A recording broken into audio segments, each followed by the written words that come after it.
ऐ लै फड़ लै सांभ लै चाबी, ऐ लै फड़ लै सांभ लै चाबी, मैनू एदी लोड़ कोई ना, तू है पुट्ठा मैं वां सीधी, तेरा मेरा जोड़ कोई ना।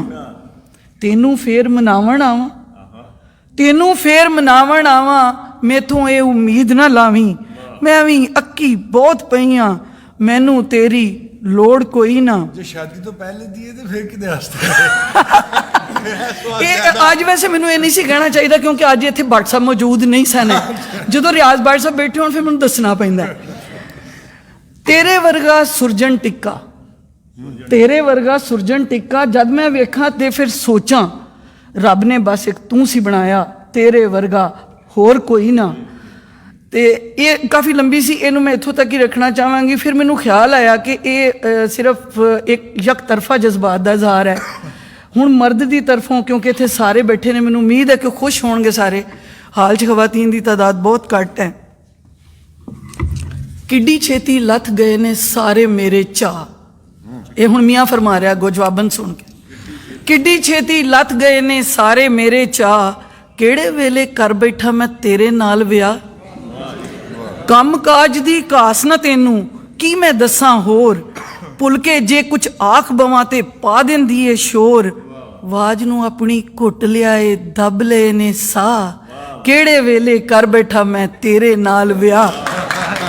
बहुत शुक्रिया जी। जी जी बस ये बात जो लिखी गई। पिंडे उत्ते मास ना कोई, ये हुण तुसीं समझो फिर मेरी गल नहीं हो रही। पिंडे उत्ते मास ना कोई, ना मुँह मत्थे ते नूर, पाया लाया सजदा कोई ना, बन बन बैठे हूर।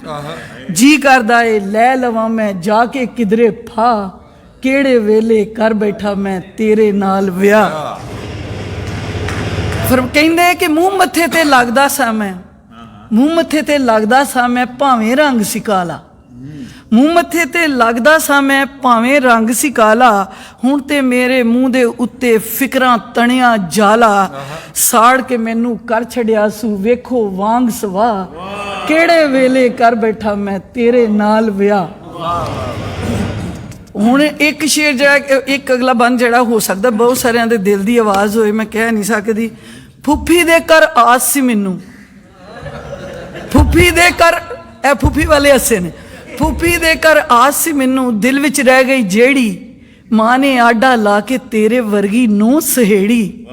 अज भी ओनू आउंदियां वेख के चढ़दे मैनू चाह, केड़े वेले कर बैठा मैं तेरे नाल विआह।